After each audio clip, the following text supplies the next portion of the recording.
안녕하세요. 안녕하세요. 지난주에 우리가 뭐 건넜어요? 물권법. 오늘은 이제 민법 마지막 주죠. 마지막 주인데, 사실 오늘 배우는 부분이 쉬워요. 한편으로는 쉬우면서도, 한편으로는 또 뭐예요? 시험 범위가 적으니까 어때요? 디테일하게 우리가 해줘야 돼요. 자, 그러면 거기 몇 페이지를 펼치시냐면, 자, 여기 적어놨죠. 271페이지 계약법. 자, 거기 보니까 뭐예요? 제 3편 그래가지고 제1장 계약법 종료 몇 문제 나와요? 5문제. 계약법 강론 5문제가 출제가 돼요.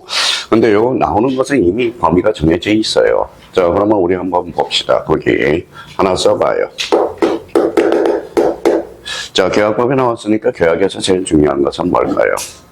바로 계약의 종류.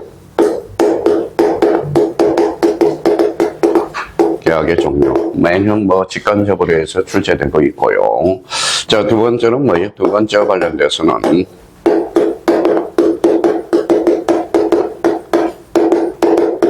뭐라고 써놨어요? 계약의 성립과 관련돼서. 자, 그러면 세 번째 관련돼서는 뭐예요? 약관에 관련돼서 약관 규제에 관한 법률이 있거든요. 자, 그러면 또 하나 우리가 출제되는 것은 우리 상무계약의 특질 중에 대표적으로 이렇게 써놔요.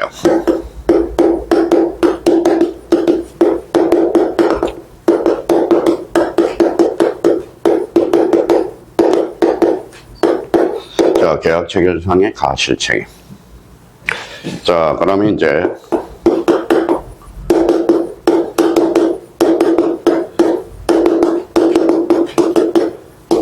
동시 이행 항변권.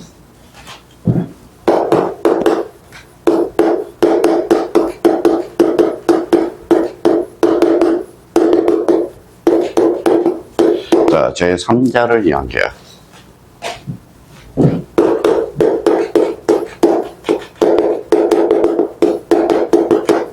자, 이연부담.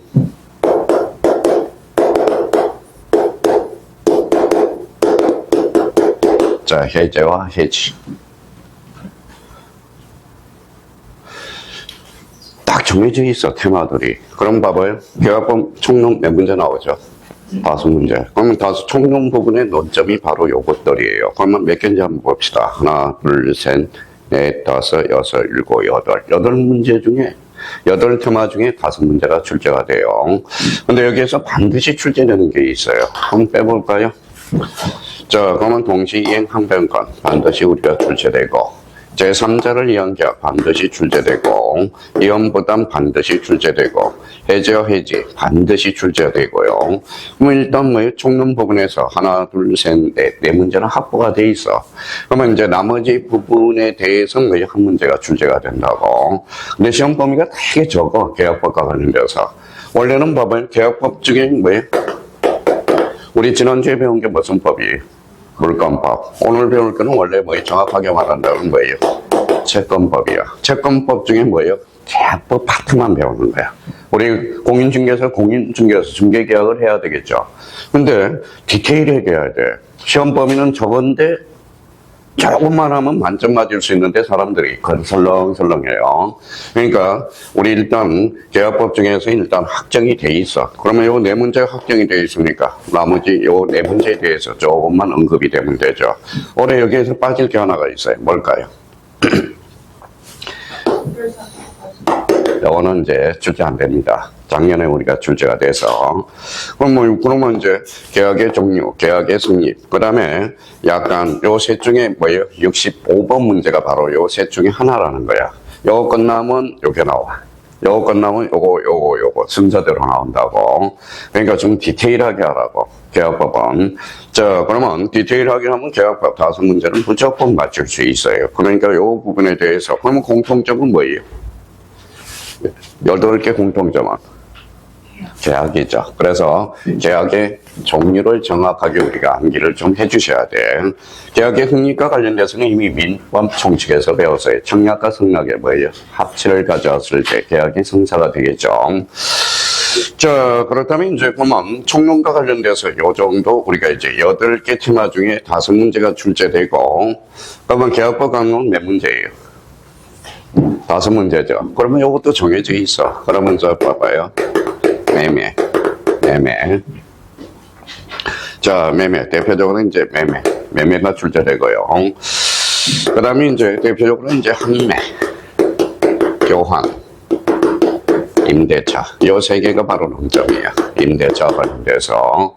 자, 매매가 몇 문제 출제될까요? 매매와 관련돼서 2문제가 출제되고, 판매와 교환에서 1문제가 출제되고요. 임대차가 2문제 다 출제가 된다고. 그래서 이제 몇 문제? 5문제. 자, 그러면 이제 요거 한번 읽어볼래요? 요거. 네, 읽어봐요. 교, 임. 이렇게 암기를 좀 해놔라고. 매, 교, 임. 요거는 어디로 연결돼요?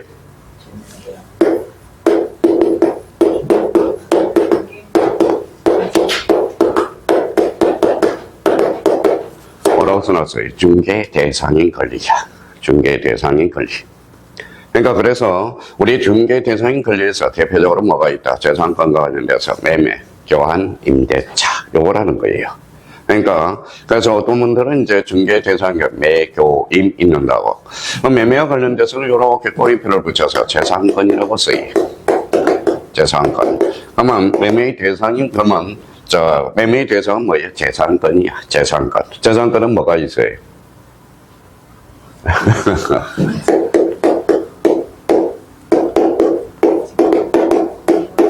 물건과 채권이.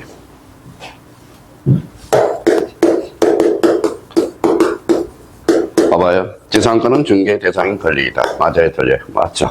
저 지상권 배웠으니까 읽어봐요. 물건이죠. 물건은 재산권이죠. 그렇죠? 그러면 지상권도 매매의 대상이 될 수 있다, 없다? 있다. 그렇죠? 그래서 요것만 이번 달에 해놔도 사실 큰 문제는 없어요. 그러니까 요 문제에 대해서 일단 우리가 가이드라인은 우리가 잡고 가야 되겠죠. 그래서 요 부분에 대해서 다시 한번 우리가 꼭 숙지해 줘야 됩니다. 자, 그렇다면 이제 그러면 여기에서 이제 뭐예요? 자, 그러면 여기 271페이지로 가서 민법상의 전형계약의 종류 거기에서 오늘 이번 달 것의 전형계약은 무조건 외우고 가야 돼. 전형계약. 그러면 거기에다가 이렇게 한번 써봐요. 자, 민법상 전형계약은 종류는 몇 개냐? 15개야. 15개. 15개 전형계약이라고 그래요. 근데 1년 내내 공부하는데 15개 계약도 못 외우고 가. 못 외우고 가는 사람이 수두룩해요. 자, 그러면 여기 한번 봅시다. 자, 요거는 뭐 쓸 필요도 없어요. 요즘 많이 유행 단어가 뭐 읽어봐요.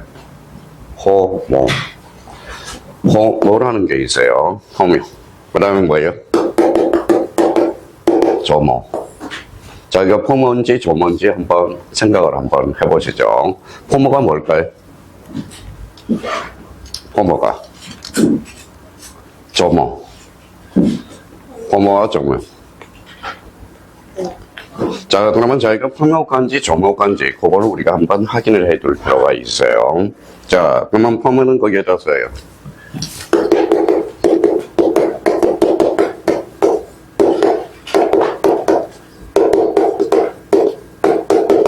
자, 우리 요즘 영어 모르면 무식한 사람으로 들려요. 한번 상식적으로 꼭 한번 뉴스에도 많이 나와. 그러니까 호모라는 것은 타인 지향적 불안이라고 그래요. 심리학적 개념이죠. 그러면 조모는 뭘까요? 조모는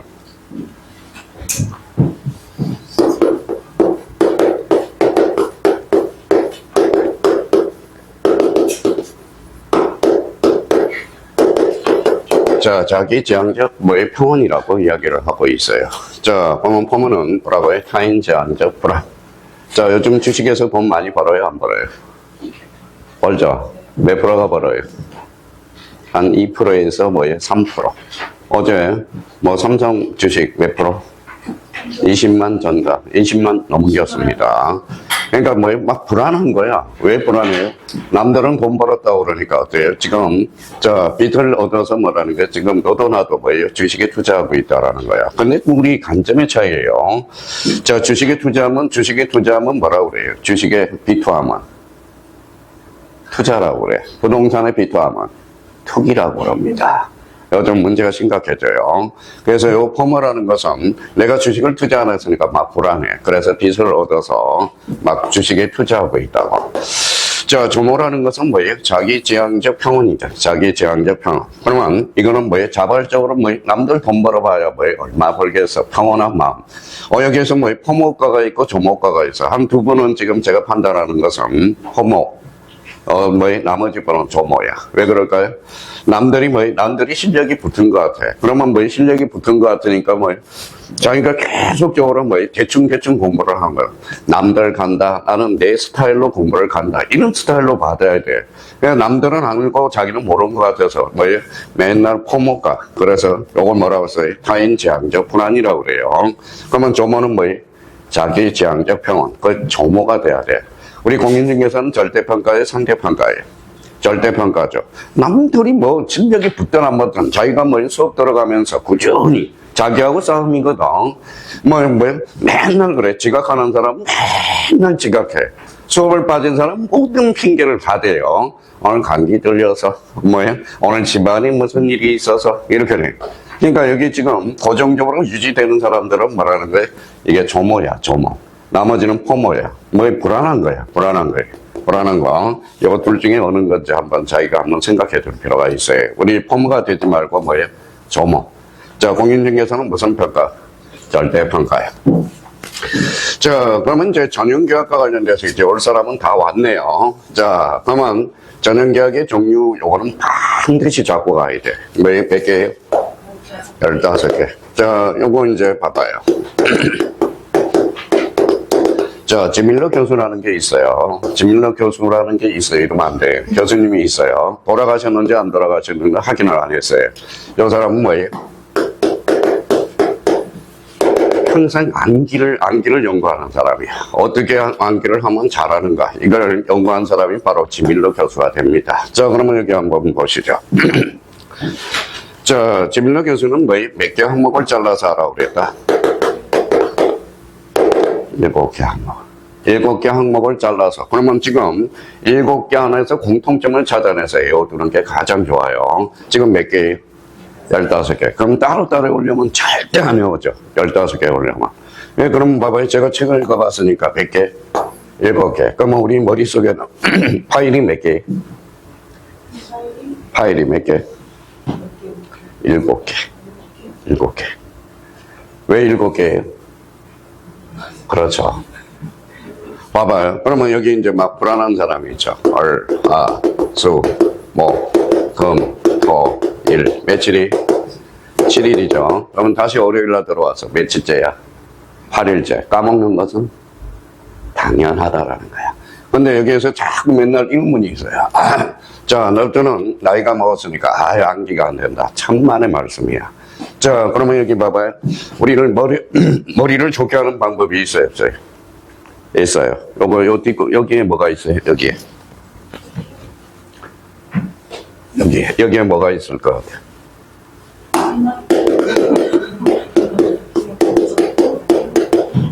해마기관이 있어. 이 해마기관이 뭐예요? 생각을 안 하면 점점 작아져서 그게 뇌출혈이 됩니다. 근데 지금 여기 이제 적어놨습니다. D 며칠이에요? 247일이 남아있죠. 그러면 한 6개월 지나면 다 어디로 가요? 한의원으로 가. 한의원. 뭘 먹으러? 청명탕 먹으러. 그러면 해마기관을 넓힐 수 있는 방법, 즉 머리를 좋게 만드는 방법은 딱 뭐예요? 몇 가지가 있어요? 2가지가 있어. 내가 봐요. 단식. 공부할 때 많이 먹으면 공부 안 되거든. 이게 단식이 되면 배고프면 이게 뇌세포가 활발히 발생해서. 그러니까 단식이 좋은 거야. 그래서 제가 단식을 하루에 한 번씩 걸러서 하죠. 그러니까 먹을 때 한 번 폭식을 하거든. 폭식. 그러면 단식을 하게 되면 뇌세포가 활성화돼. 그러면 해마기관이 활성화됩니다. 또 하나. 자, 우리 샤워해야 하네. 하죠. 그러면 마지막으로 꼭 뭘로? 찬물로. 찬물로 씻으면 뇌세포가 갑자기 놀라서 뇌세포가 활성화된다고. 그러니까 머리 좋게 만드는 방법은 청명탕 먹어서 좋아지는 게 아니에요. 뭐예요? 단식. 두 번째는 찬물로. 저는 시키는 대로 해요. 학자들 다 해서. 그럼 마지막에 뜨신물로 하다가 나오다가 찬물로 싹 다시 담고 나온다고. 그래서 머리 좋은 방법이 있다라는 거. 그러면 여기 지금 봐봐요. 그러면 일요일부터 월요일 들어오니까 8일째가 되니까 어때? 다 까먹어. 그러면 여기 이제 불안한 사람이 한 사람 앉아있어. 왜? 당연히 까먹는 거는 당연하다고 생각하면 되거든요. 나는 머리가 안 좋아서. 그렇지 않다라는 거야. 만약에 안 까먹으면 어디가 있어요? 정신병원에 가 있다고. 자, 그러면, 전형계약과 관련돼서 15개. 그러면, 4개 항목으로 제가 분류를 한번 해봤어요. 그럼 써봐요. 일단, 재산으로 구분해봤더니, 대표적으로 이렇게 있더라. 정력, 매매, 교환. 정력, 매매, 교환. 그래서 이제 정력, 매매, 교환. 이거는 재산과 관련돼서. 그 다음에 두 번째. 대차는 빌릴 대차, 빌리차가 돼. 그래서 우리 민법에서 대차. 뭐가 있어요? 소비 대차, 사용 대차, 임대차.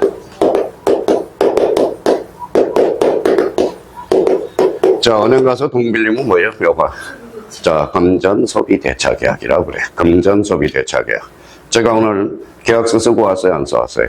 써왔어요. 어디에서? 담배 가게 가서 담배 하나 주세요. 그러면 4,100원이네요. 그게 바로 소비 대차 계약이야. 소비 대차 계약. 그러면 이제 세 번째.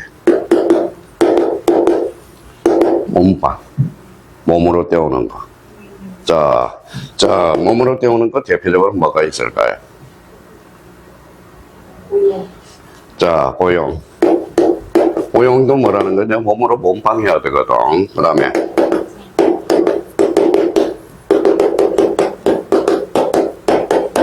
현상광고, 이임, 임치, 그 다음에 조합계약, 여행계약이에요. 여행계약. 그 다음에 이제 네 번째 관련돼서는 기타. 그래서 기타 관련돼서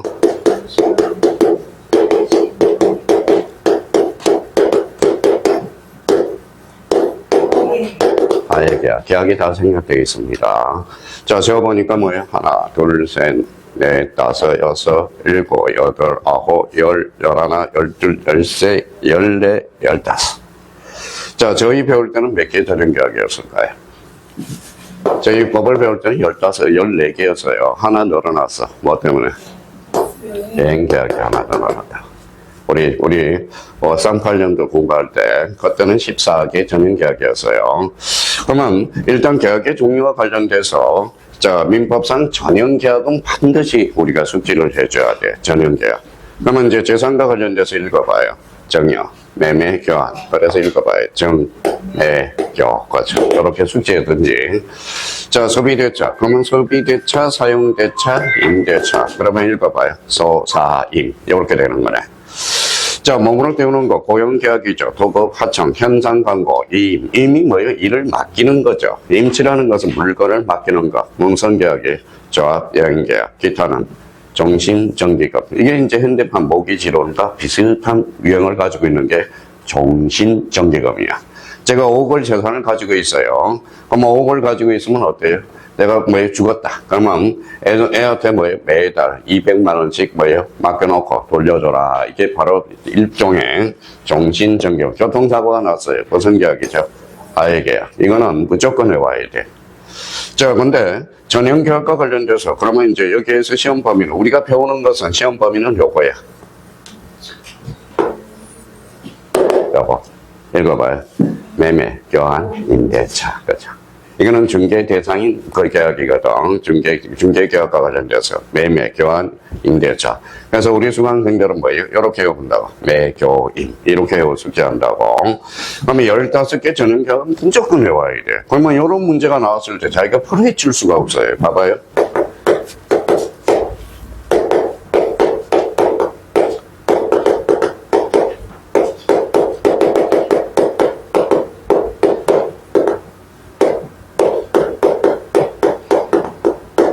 자, 대문 변전은 전형 계약이다. 어때? X. 여기 없으면 뭐예요? 전형 계약이 아니야. 뭐예요? 비전형 계약이지. 이 문제가 상당히 어렵습니다. 요 자체가. 그러니까 우리가 대물 변전은 전형 계약이다 이러면 X가 되죠. 여기 있어요? 없어요? 없어. 그럼 무슨 계약이? 비전형 계약이에요. 이렇게 우리가 잡아둘 필요가 있어요. 이번 달 목표는 요거예요. 요것도 모르는 사람이 이제 어떻게 여기 한번 봐봐요.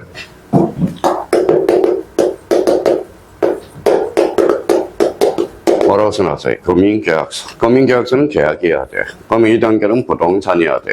부동산이어야 돼요. 3단계는 자 부동산이어야 되고 그 다음에 이제 세 번째는 소유권 이전과 관련돼서 대표적으로 그러면 여기에서 토지와 건축물 매매는 제외된다고. 그럼 봐봐요. 읽어봐요. 정유 계약은 계약이죠. 계약이니까 금융계약서의 대상이 된다 이렇게 되는 거예요. 여기 봐봐요. 상속은 여기 있어요? 없어요? 없어요. 그럼 상속은 계약이 아니네. 그렇죠. 상속은 금융계약서의 대상이다. 어때? X. 그렇죠. 상속은 금융계약서의 대상이 될 수 없다라는 거야. 계약이 아니니까. 금융계약서는 일단 계약이어야 되거든. 그러면 우리가 이제 우리 지난주에 배웠던 거예요. 읽어봐요. 가던 길, 계약이야. 계약이죠. 여기는 뭐예요? 계약이죠. 그러면 가던 길은 금융계약서의 대상이 될 수 없다라는 거. 그러면 언제 제출해? 본등기 시. 그렇죠. 그러니까 계약의 종류도 모르는 사람이 어떻게 금융계약서를 배우고 토지거래과정을 배우고 그 다음에 농지취득자격증명을 배웁니까? 그러니까 요 정도 의미는 계약은 그러니까 요번 달 목표는 요걸 우리가 확인해 두는 것. 이게 확인해 줘야 돼. 그러면 여기 한번 봐봐요. 재산 그러면 증여, 매매, 교환, 대차, 소비대차, 사용대차, 임대차. 그 다음에 몸으로 때우는 거 고용. 도급, 편상, 광고, 이임, 임치, 조합계약, 여행, 기타는 종신정기금, 하해. 일단 15개 계약의 종류를 반드시 우리가 생각해 둘 필요가 있어요.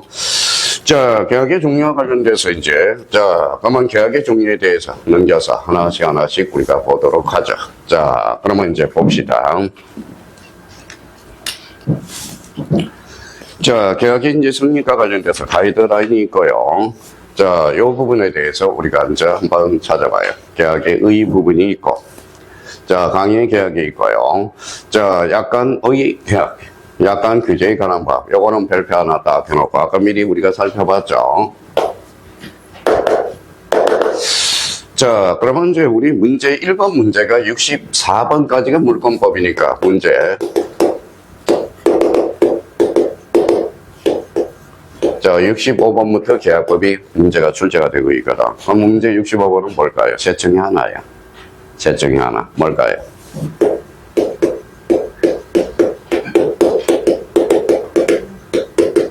뭐라고 써놨어요? 계약의 종류. 하나는 계약의 승인. 하나는 약간입니다. 자, 약간 규제에 관한 법이야. 약간이라는 것은 뭐냐? 바로 이거죠. 그래서 약간과 관련돼서 그러면 약간은 무슨 법에서 배워요? 계약법에서 배우잖아. 계약법에서 배우는 거예요. 그래서 아마 약간을 인정하는 근거는 뭐냐? 우리가 바로 약간 옆에다 이렇게 써놔요. 자, 법적 근거는 뭐냐? 바로 합의가. 우리가 합의가 끝났기 때문에 그러면 약간은 합의라는 거야. 법적 구속력이. 자, 그만 법률 규정에 한 게 아니라 합의했다는 것에 약간의 효력이 발생하는 근거가 됩니다. 그러면 이 부분에 대해서, 그러면 약간에 대해서 이제 개념을 설명하고, 약간이란, 그럼 뭐라고 써놨는지 봅시다. 여기에다 줄 써놔요. 계약의 일방 당사자가 다수의 상대방과 계약을 체결하게 해서 일정한 형식에서 미리 마련한 계약의 내용이 되는 것. 이걸 뭐라고 그래? 약간이라는 거야. 약간.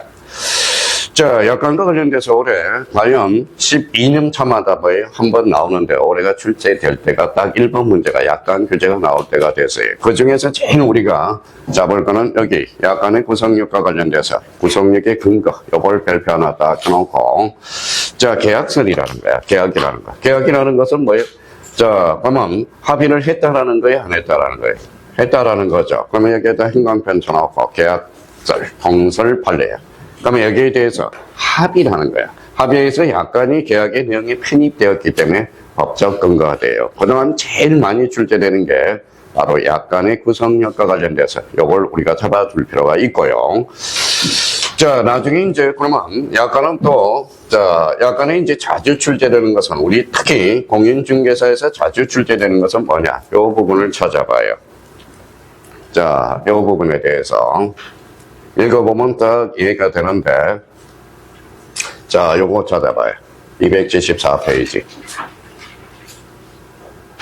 자, 형광펜은 쳐놓고, 여기에서 일부 무예의 특칙이야. 그래서 요 특칙이 우리, 자, 중개사에서 제일 많이 출제되고 있어요. 자, 그러면 우리 민법 중개에서 일부가 무효면 뭐예요? 전부가 무효죠. 그런데 우리 약관 규정은 약관의 전부 일부의 조항이 무효인 경우 계약은 요거 줄쳐놔요. 나머지 부분만 유효하게 존속한다라는 게 이게 그래서 여기 이제 이렇게 꼬리표를 줄여놔요. 그래서 우리 민법 137조가 뭐냐?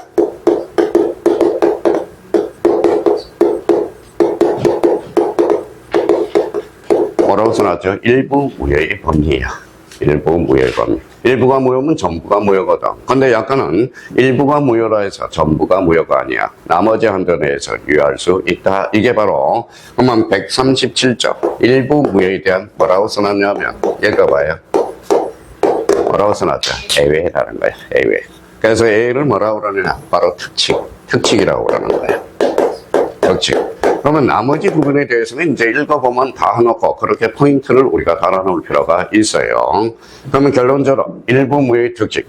약관의 전부 일부의 조항이 무효인 경우 계약은 나머지 부분만으로 유효하게 존속한다. 다만 유효한 부분만으로 계약의 목적이 달성이 불가능하거나 유효한 부분이 한쪽 당사자에 부당하게 불리한 경우 계약은 무효로 한다. 일단 원칙은 나머지 한도 내에서 뭐 할 수 있다? 유효할 수 있다.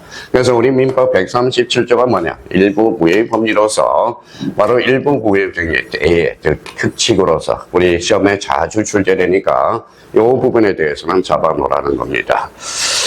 자, 그렇다면 이제 그러면 이제 뒤쪽 우리 몇 페이지를 보냐면 기본서로서 바로 274페이지 한번 가봐요.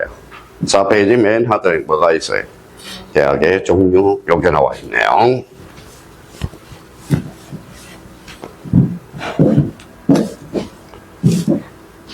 자, 계약의 종류와 관련돼서 우리 274페이지 계약의 종류 역시 별표가 하나 딱 돼 있네요. 거기에다 별표 하나 딱 켜놓고 자, 세팅을 잘해야 돼. 세팅을. 자, 전형계약 반대말은 비전형계약이에요. 그러니까 항상 이렇게 전형계약과 비전형계약이야. 그러면 전형계약은 그러면 아까 써놨었죠. 자, 그러면 몇 개예요? 15개. 그렇죠. 15개. 자, 그러면 이 부분이죠. 15가지 밑줄을 꺼놓고 자, 그러면 전형계약을 뭐라고 그러느냐? 요 밑에다 써요. 자, 이름이 있다 없다? 있다. 그래서 유명계약이라고 써. 유명계약. 자, 그러면 비전형계약은 무슨 계약일까요?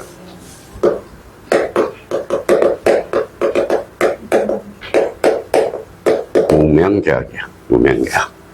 자, 그래서 우리가 이제 전형, 비전형, 유명, 무명. 그러면 우리 유명계약은 몇 개? 15개. 그럼 국지만, 재산, 정역, 매매, 교환. 이렇게 나와줘야 돼요. 대차는 소비대차, 사용대차, 임대차. 자, 몸으로 때려오는 거. 고도, 현, 이임, 조요. 이렇게 나와야 돼요. 기타는 종, 하. 자꾸 외우려고 애쓰지 말고 반복을 하라고, 반복을 하라는 거예요. 반복. 그래서 뭐 오늘 첫 강의, 계약법 첫 강의 들은 사람이 있으니까 제가 뭐 항상 주장하는 게 뭐예요? 이거죠.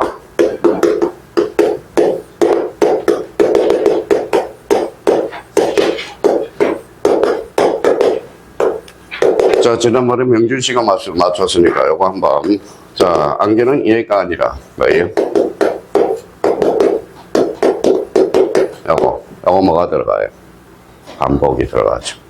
그러니까 자꾸 스트레스 받지 말라고, 스트레스. 그러니까 최소한 3번 이상 반복이 돼야 됩니다. 3번 이상은.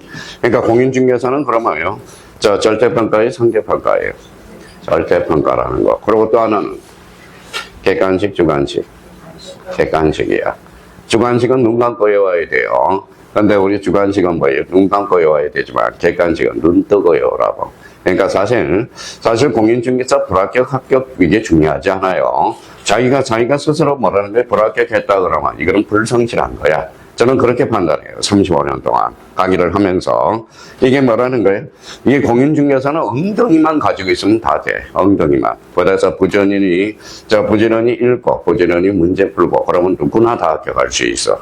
자, 오늘부로 247일, 3으로 나누면 어때요? 3, 8, 24, 8개월. 지금부터, 오늘 이제 마지막 기점으로 3월달부터는 이제 달려야 됩니다. 그래서 우리 세법 선생님이 시작할 때 화면에 뭐예요? 적토마를 하나 딱 그려놨더라고. 적토마. 우리 붉은 해입니다. 붉은 말이죠. 달려야 돼, 이제. 쉬는 시간도 없어요. 이제 아픔은 사치야, 수험생한테. 아픔은 사치라는 겁니다. 아플 필요도 없고. 왜 아파요?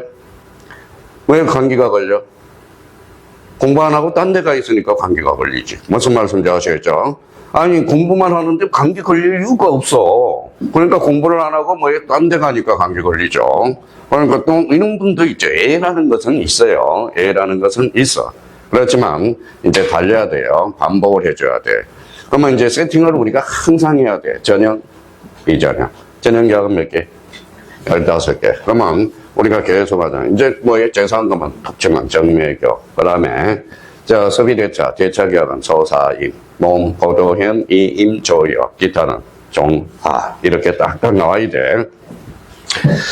그러면 최근에 이런 문제들이 이제 출제되면 만만치 않거든. 봐봐요.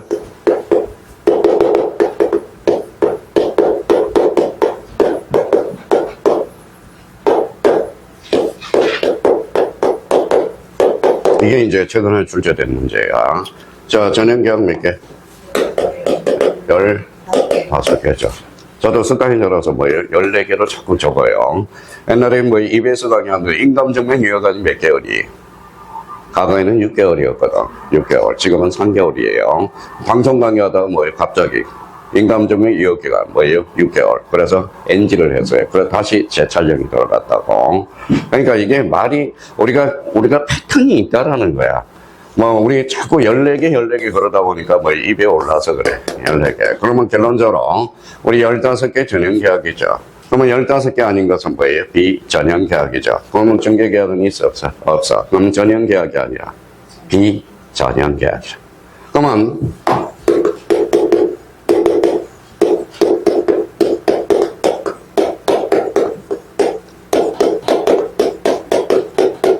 이렇게 또 변형되는 거예요.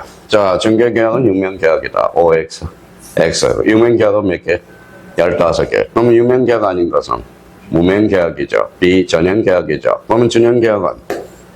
틀렸죠. 유명계약이 아니라 무명계약이라. 이게 시험장 가면 적합반응이 안 일어나. 적합반응이 안 일어나요. 그래서 이제 요즘 35번 후반만 되면 갑자기 생각이 안 나요.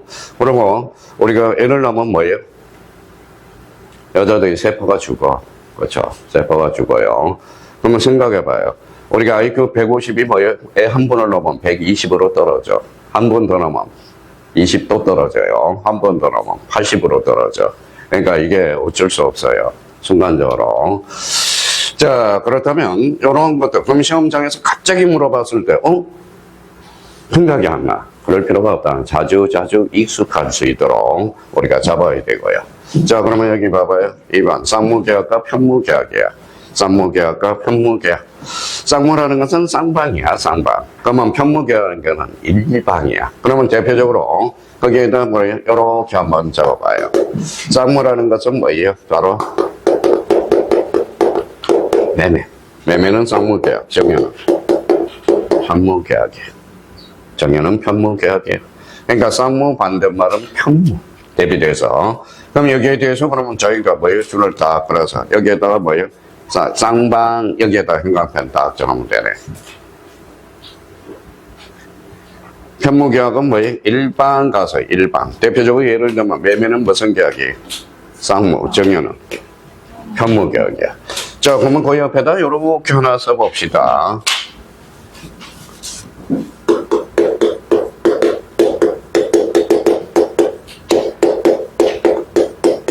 좀 이따 나오겠지만 미리 어디에다 메모해서 쌍무계약의 특질. 자, 우리 물권법의 물권의 특질, 물권법의 특질을 배웠듯이 쌍무계약의 특질이야. 자, 대표적으로 세 개가 있어. 그래서 쌍무 첫 번째. 자, 계약에 성립한다. 성립상 결량성이라고 그래.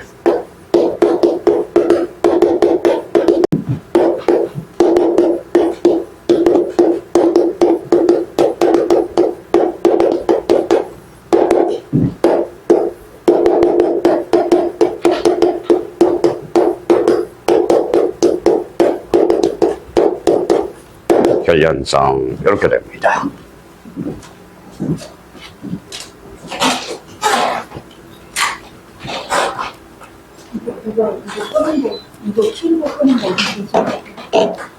저기서 하고 있어요. 네. 자, 쌍무계약의 특징은 몇 개다? 세 개. 그러면 쌍무라는 것은 뭐예요? 이거는 당사자라는 거야. 그래서 여기 뭐예요? 쌍무의 특징은 뭐예요? 읽어봐요. 결연성. 이게 뭐예요? 관계. 자, 나이가 자꾸 먹을수록 뭐예요? 골치 아픈 게 뭐예요? 관계가 자꾸 늘어나네. 관계가 늘어나요. 관계를 줄여나가야 되는데, 자, 그러면 뭐예요? 부모님과 저의 관계, 그러면 자식과 저의 관계, 그러면 어디 뭐 생활하면 무슨 관계, 무슨 관계, 관계가 늘어나고 있어요. 그러니까 젊은 사람들은 어때요? 관계가 적죠. 나이가 들수록 자꾸 관계가 늘어난다고. 그러니까 관계가 제일 힘든 것 같아. 그러니까 생각을 한번 해보세요. 40대면 뭐예요? 몇 개의 관계가 있어? 40세의 관계가 있어. 58세면 58세의 관계가 있어. 관계가 있어요. 제가 학원과의 관계, 저기 구미와의 관계, 그러면 주인하고 뭐예요? 주인하고 임대인과 임차인의 관계. 그러면 저기 가면 또 뭐예요? 사장과 뭐예요? 직원의 관계. 이렇게 해서 관계들이 점점 늘어나고 있어. 그러니까, 그래서 집사람이 죽이려고 그래요. 자꾸 나이가 들면 관계를 줄여나가야지, 중도해나가야지, 자꾸 느니까 피곤하고, 자꾸 지치고 그러는 겁니다. 관계를 자꾸 줄여나가야 돼. 우리 법률에서 관계가 뭐예요? 바로 결연성이라는 거야, 결연성. 그래서 쌍무라는 것은 그러면 읽어봐요. 당사자라는 거야, 당사자. 너와 나와의 관계, 당사자라는 거야. 그러면 쌍무계약의 특징이 돼서, 일단 그러면 읽어봐요. 애울 때, 읽어봐요. 계약에 성립하고, 읽어봐요. 계약을 이행하고, 읽어봐요. 계약이 존속되고. 그래서 그러면 우리 성립상 결연성에서 써요. 바로 우리 했던 계약 체결상의 가실 책임이 있어. 가실 책임. 자, 이행상 결연성은 대표적으로 뭐가 돼? 이행이니까 동시 이행 항변권. 동시행 항변권이 바로 존속상 결연성은 바로 뭐예요? 이연부담 문제. 이연부담의 문제가 발생하게 돼요. 그래서 이제 계약체결상의 가실책임, 작년 출제됐고, 올해 동시이행 항변권은 늘 출제되는 포인트고, 그 다음에 이연부담, 늘 출제되는 포인트가 돼요. 그러면 쌍무계약의 특징을 그러면, 자, 그러면 읽어봐요. 이거 한번 읽어볼래요? 동시이행 항변권이 인정되지 아니한 것을 골라라. 그러면 봐봐요. 쌍무계약의 특질 반대말. 현무계약. 그럼 뭐예요? 증여. 그죠? 이렇게 세팅을 하는. 그러니까 자꾸 생각하는 세팅을 들어야 되는데 자꾸 따라오려고 애를 써봐요. 제가 항상 연구하는 게 뭐예요? 수강생들을 어떻게 하면 합격을 많이 시키고 어떻게 하면 하느냐. 그걸 연구하는 사람이거든. 그러면 결론적으로 그러면 동시이행 항변권. 여기 봐봐요. 뭐라고 써놨어? 동시. 그러면 동시이행이 되려면 뭐예요? 선이행 의무가 있는 것은 동시이행 관계가 아니잖아. 그러면 우리 토지거래계약에서 협력 의무, 토지거래계약을 받아줄 협력 의무는 무슨 의무일까요? 선이행 의무거든. 그러면 토지거래 과정에는 그러면 결론적으로 동시이행 항변권이 인정될 수 없다라는 게 나와. 그러니까 제발 사소한 거지만 지금 이런 것들을 자꾸 생각할수록 아까 해마기관이 발전하는 것은 뭐예요? 생각을 많이 하고 생각을 많이 해야 돼요. 그러니까 다상향이라고 이야기한 게 그 이유가 되는 겁니다. 그러면 쌍무개혁의 특질에서 대표적으로 그러면 동시이행항변권과 이혼부담의 문제는 늘 출제가 되는 거거든. 그러니까 대비를 해 둘 필요가 있어요. 그러면 저희가 그러면 저희가 요걸 공부할 때, 그러면 쌍무개혁의 반대말은 무슨 개혁이다? 편무개혁. 편무개혁 반대말은 쌍무, 전형하고 비전형, 유명, 무명, 요 관계들. 그러니까 항상 문제가 나왔으면 전형개혁 전형개혁이 아니면 뭐예요? 비전형개혁이야. 그러니까 그걸 빨리빨리 떠올라서 문제를 접근해줘야 되는데 그게 한참 있어야 떠오른다라는 겁니다. 자, 그러면 이제 요 보죠. 그러면 이제 요 부분에 대해서 자, 구별실익은 이제 여기에다 줄쳐놔요. 시험은 이제 여기서 나오겠죠. 구별실익. 그래서 실익이라는 것은 봐봐요. 우리가 진짜 공부 잘하는 사람은 우리 법마다 이게 들어가요. 요 실익 동그라미잖아요. 실익이 뭐냐?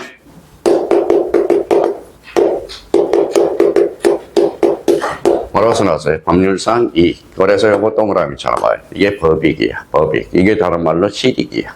실익이라는 거예요. 그래서 우리 고3 애들은 말것마다 뭐가 들어가요? 학창시절, 레알이 들어가지만, 우리 법대생들은 말것마다. 형님, 실익이 뭡니까? 오늘 밥 점심 굶고, 저녁에 먹자. 그러면 실익이 뭐냐? 야, 그러면, 점심 굶고, 그럼 점심값 아껴서 그러면 저녁에 더 큰 거 먹자. 이런 실익이 있다는 거예요. 그러니까 실익이라는 것은 자기가 택시를 타고 가는 실익이 뭐고, 그 다음에 뭐라는 거예요? 그러면 제가 차가를 왜 안 샀을까요? 국민연금하고 의료보험이 더 올라가거든. 무슨 말씀인지 아시겠죠? 그래서 차는 누구 앞으로? 집사람 앞으로 해놓은 거야. 집사람. 그래서 제가 운전면허 있지만 뭐라는 거예요?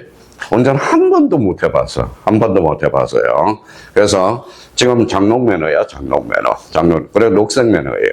그러니까 제가 운전한다고 그러면 아무도 안 탑니다. 제가 소심한 애형이거든.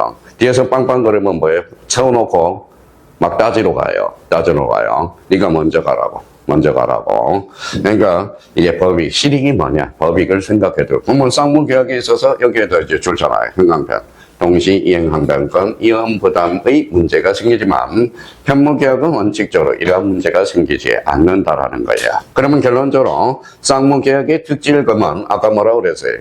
요것도 외우는 거 잘해오라. 아니 그냥 외우면 돼. 결연성 관계니까. 그러면 계약이 성립되고 계약이 이행되고 계약이 존속된다. 이렇게 하면 되는데 그냥 눈 감고 첫자 떠서 성의존 이렇게 하는 사람이 있어. 그건 아주 나쁜 공부 방식이에요.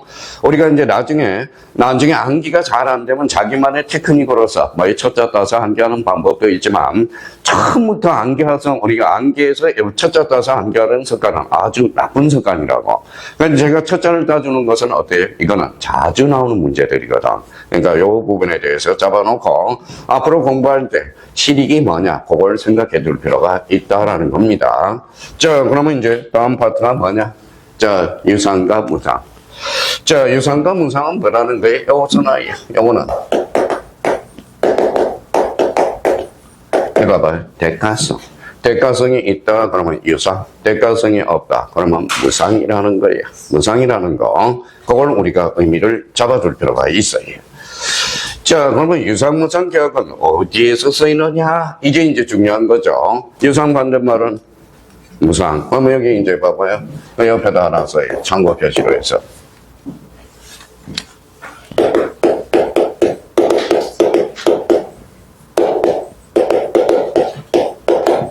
토지거래 허가증가 봐요. 자, 여기 봐봐요. 거래는 뭐예요? 대가성. 그러면 대가성이라는 것은 유상도 있고, 유상계약도 있고, 무상계약도 있더라, 예약도 있더라는 거네. 그렇죠? 그러면 유상 받는 말은? 무상. 그러면 토지를 정의해서, 그럼 무상이야, 유상이야?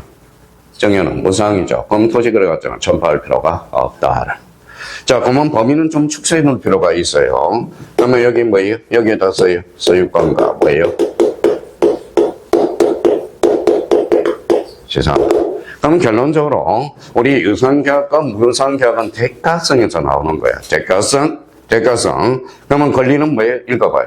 소유권과 지상권. 소유권과 지상권도 따로 열 필요는 없어. 나름대로. 그러면 소유권. 그러면 지상권은 뭐예요? 유상도 될 수 있고 무상도 될 수 있거든. 그러면 지상권은 유상인지 무상인지를 확인하는 연습을 해줄 필요가 있다라는 거야. 그러면 봐봐요. 그러면 결론적으로 이제 갖다 붙여보죠. 읽어봐요. 뭐라고 써놨어요? 상속. 일단 전제 요건은 이겁니다. 상속은 계약이 아니네. 그러면 결론적으로 제공할 필요가 없다. 그렇죠? 최근에 우리 이제 뭐예요? 작년인가 재작년에 출제된 거. 뭐예요? 읽어봐요. 임대차 계약이에요. 그러면 토지거래가정을 첨부할 필요 있어 없어? 없어. 임대차가 아니라 소유권과 지상권이야. 그러면 토지거래가구역에서 토지거래가구에서 임대차 계약식. 그러면 토지거래가정을 첨부한다. OX, X 이렇게 됩니다. 자, 여기 봐봐요. 자, 소형이야. 소형은 계약이 아니죠. 그럼 제공할 필요가 없다. 제공할 필요가 없다. 자, 그러면 지난주 우리 작년인가요? 여기 하나 출제됐어.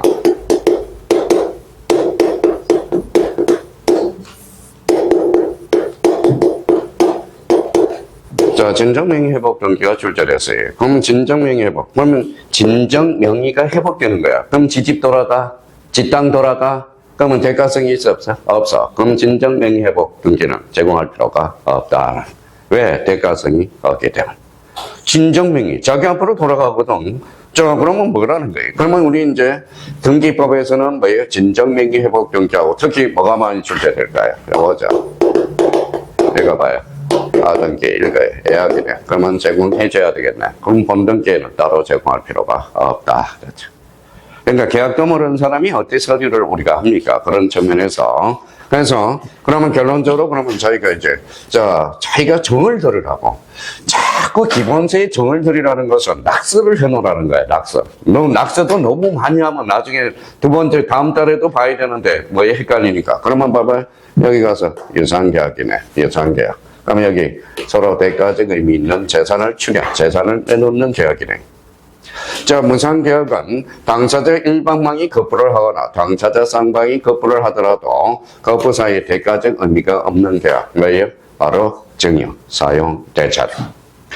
자, 구별의 실익은 민법상 유상계약에 관해서는 여기 행강편잖아요. 유상계약에 한해서 매매에 관한 규정, 그래서 계약금이라든지 담보 책임이 모두 준용되고 있다라는 겁니다.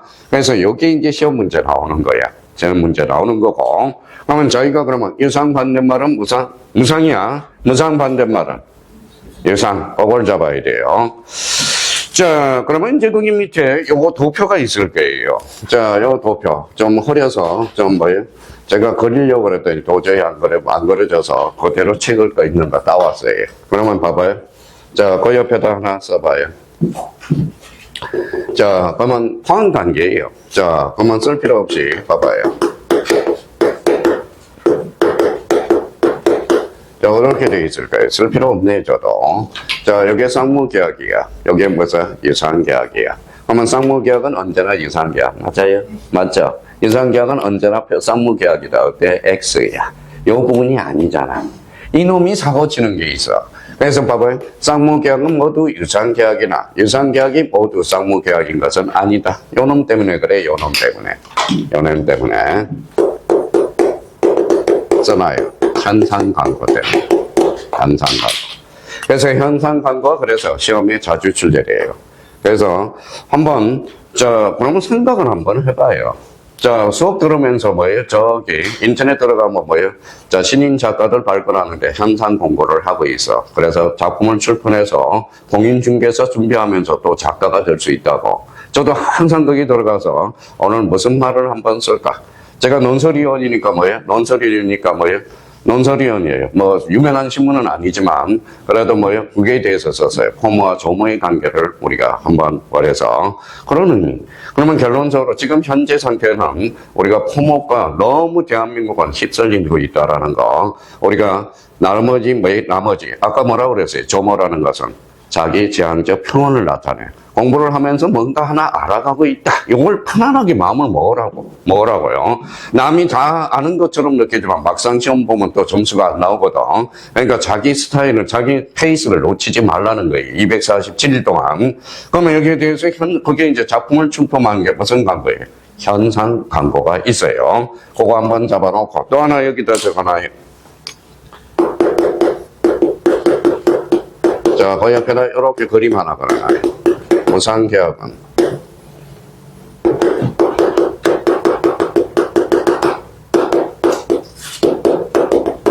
자, 무상계약은 언제나 편무계약이야. 편무계약이야. 자, 무상계약은 언제나 편무계약이야. 근데 편무계약은 언제나 무상계약이다. 이러면 틀려. 요놈 때문에 그래. 요놈 때문에. 무슨 광고? 현상 광고 때문에. 현상 광고. 그래서 요 지문이 쉽지가 않아요, 나중에. 그래서 요 관계와 관련돼서 마무리 해놓고요. 자, 요걸 하나 덧붙이면 무상계약은 편무계약이다. 그러면 우리 생각을 한번 해봐요.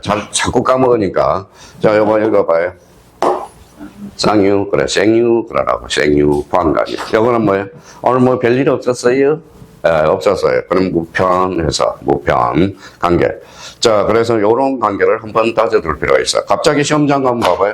쌍무계약은 언제나 유상계약이다. 밑에 1번이 나와서 2번이 유상계약은 언제나 쌍무계약이다. 이러면 갑자기 면붕이 와.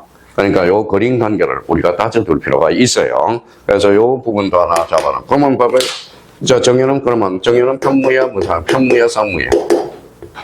편무죠. 정의는 무상계약이야. 그러면 정의는 무상계약이면서 저 편무계약이 돼. 무슨 말씀인지 아시겠죠? 이렇게 이제 단어를 연결할 수 있도록 자기가 자꾸 연습을 해놔야 될 필요가 있어요. 자, 그렇다면 이제 쌍무계약과 유상계약의 관계. 그래서 그래서 핵심 나와 있죠. 그래서 275회의 핵심. 요거는 뭐예요? 지문에 많이 등장하고 있으니까 다시 한번, 자, 딱 정리를 해 둘 필요가 있어요. 자, 그러면 여기 뭐죠? 낙성, 여물. 자, 그래서 여기 이제 여물계약과 관련돼서는 반대말은 뭐예요? 낙성. 낙자가 뭐예요? 승낙할 낙자야. 승낙이 있어야 뭐예요? 계약이 승낙이 되고. 그러면 여물계약은 뭐라는데, 여물계약 줄쳐놓고 뭐예요? 요거는.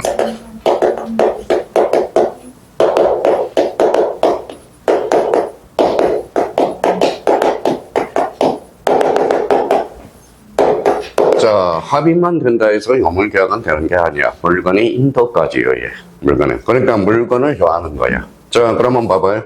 자, 그래서 요거 찾아서 요거는 워낙 자주 출제되니까 특히 별표 3개를 해놨네. 그러면 여기 이제 봐봐요. 여물계약은. 자, 여물계약은 당사자 합의 이해. 여기 행방편 따잖아요. 그래서 합의 이해, 물건의 인도. 그래서 합의 플러스 물건의 인도. 그래서 대표적으로 현상광고 행방편 쳐놓고, 비전형계약에서 대물변제 행방편 쳐놓고, 계약권 계약, 보증권 계약, 요 4개가 시험에 자주 출제되니까, 자, 요거에 대해서. 그러면 봐봐요. 자, 계약금 계약이 그러면 계약금이 넘어가야 돼, 안 넘어가야 돼? 넘어가야죠. 계약금이 인도가 안 되면 그거는 계약이 성사가 될 수 없다라는 거야. 무슨 말씀인지 아시겠죠? 그러면 여기에서 그러면 여기 뭐라고 써놨어요? 워낙 자주 출제되니까. 행방변전화, 대, 계, 보. 현대계보, 조건반사로 나올 수 있도록.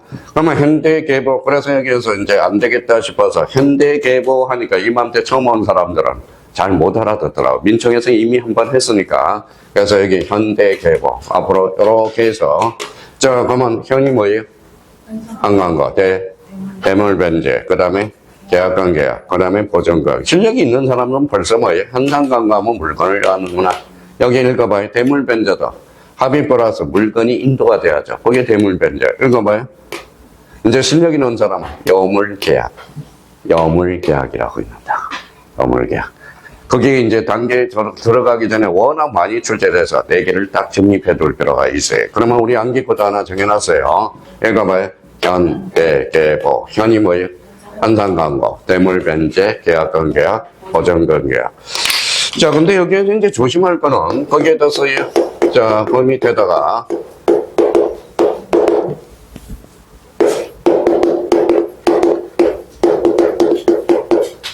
자, 대물변제하고 뭐예요? 대물변제하고 변제는 달라. 변제는 계약이 아니야. 법률 사실이야. 법률 사실이에요. 자, 대물 변제는 무슨 계약이죠?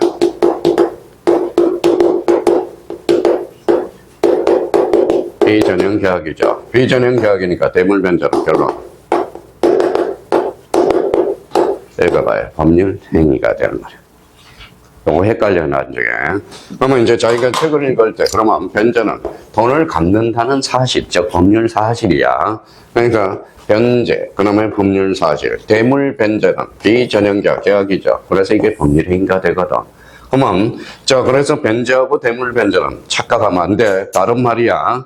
변제는 돈을 갚는다는 사실이야. 그래서 법률 뭐가 돼요? 사실. 대물 변제는 바로 비전형 계약이야. 즉 법률행위야. 이것도 쉽지 않아요. 그러면 변제는 법률행위다. 어때? X. 변제는 법률 사실이 되는 거야. 그럼 변제하고 대물 변제는 같다, 다르다? 다르다. 그래서 이 부분에 대해서 그래서 이제 이 부분을 활용해 먹을 수 있도록 이 대물 변제와 관련돼서 한번 잡아둘 필요가 있어요. 자, 계속적 계약과 일시적 계약이 되네요. 계속적 계약과 일시적 계약은 그러면 대표적으로 그러면 이제 나중에 해제와 해지의 관계. 그러면 거기에다 하나 써요. 해제와 해지.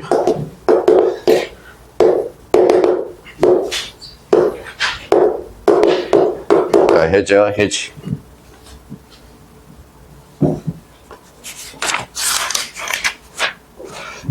그러면 해제와 해지는 뭐예요? 법적 성질은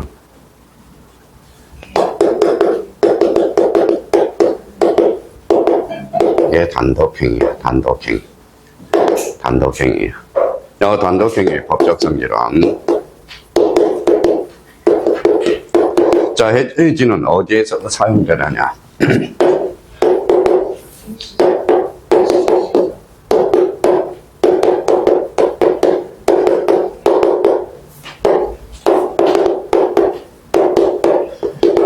우리 만약 헷갈리는 게 이거예요. 해지는 법적 성질은 단독행위야. 해지는 계약이 아니야. 계약에서 사용되는 거야. 계약. 그래서 계약법에 나타나는 거고 차이점은 일시적 계약, 계속적 계약. 그래서 이거는 나중에 임대차에서 실익이 발생해. 임대차. 임대차 계약에서 봐봐요. 임대차. 1년 계약을 했어. 그러면 임대인도 해지할 수 있어, 없어? 있어. 임차인도 해지할 수 있다라는 거예요. 1년 계약에서 6개월이지만 계속적 의미거든. 그러면 임대차에서 임대인, 임차인에게 모두 인정되는 것을 골라라. 이거예요. 해지권. 이렇게 돼. 우리가 보험 계약을, 보험을 했어요. 그러면 그만하고 싶어. 해지. 그쵸. 근데 자꾸 초보자들이 이게 헷갈리는 거야. 법적 성질하고 달라.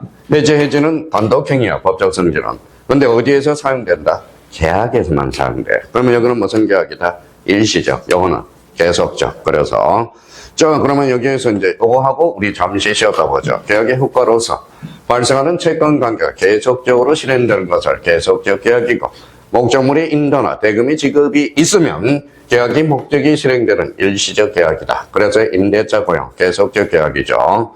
그러면 매매 정의는 뭐예요? 일시적 계약이야. 그러면 정의의 매매에 대해서는 뭐예요? 그러면 해지. 그쵸. 해제가 돼. 고용계약은 어때? 계속적 계약이죠. 그러면 뭐예요? 일단은 해지. 그쵸. 해지. 그러면 그러면 해지는 좀 이따 우리가 구분하겠지만, 일단은 뭐예요? 법적 성질은 무슨 행위다? 단독행위야. 단독행위라는 거. 그러면 여기에다 이제 봐봐요. 그러면 여기에서 봐요.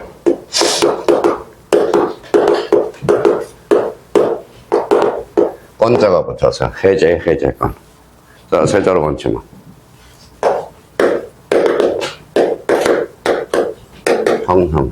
형성권이라 일방적 어사표시에서 효과가 발생하는 것. 이걸 무슨 것?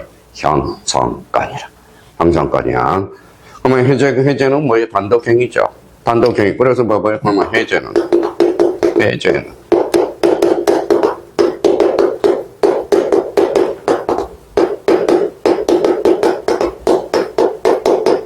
이렇게 나왔다고 생각해봐요.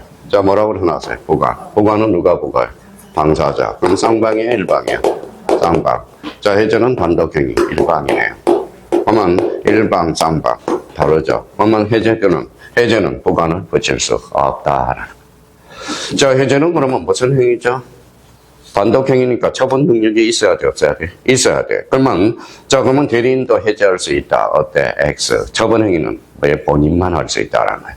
그래서 대리는 의사표시를 하거나 받음으로써 효과는 본인에게 기속되는 거거든. 그러면 해제를 하기 보면 대리인이 해제하기 위해서는 본인으로부터 뭘 받아야 돼? 특별 수건을 받아야 된다. 특별 수건. 특별히 줘야 돼. 해제는 해제. 특별 수건을 줘야 된다는 거야. 제가 부탁하고 싶은 거는 바꾸 뭐예요? 개념을 잊어요. 개념을 구구단어로 듣고 개념은 탁 치면 나와야 돼. 근데 그러면 시험장 가서 해제가 뭐냐? 이러면 끝나는 거야. 그러니까 해제라는 것은 의미상으로 우리가 잡아둘 필요가 있어. 그러면 이제 계약의 종류 기초공사를 해놔야 돼. 그러면 계약의 종류 그러면 전형, 비전형, 유명, 무명, 그 다음에 낙선하면 요물, 그렇죠. 요물하면 현대, 재보 이렇게 돼. 일시적 계약이 있으면 무슨 계약이 있어? 계속적 계약. 그 세팅을 좀 해놓으라는 거야. 세팅을. 그러니까 계약의 종류는 딱 애워놔야 돼. 애워놓고 뭐라는 거야? 그걸 상응할 수 있도록. 그러면 등기에 가면 뭐가 있어? 등기의 종류. 물권법에 가면 물건의 종류. 종류들은 빨리 이루어질수록 좋아요. 그럼 책이 털이 딱 잡힌다라는 겁니다. 자, 그러면 이번 시간과 관련돼서 우리가 이제 계약의 종류와 관련돼서 세팅을 해놓고, 민법상 전형 계약은 몇 개? 15개. 딱 머릿속에 떠올려야 되고, 특히 요물 계약과 관련돼서는 뭐예요? 우리 암기코드. 현, 대, 계, 보. 딱 자주 출제되니까, 현하면 현상광고, 대물변제, 계약권계약, 보증권계약. 거기까지 하고 우리 잠시 쉬었다 들어가겠습니다.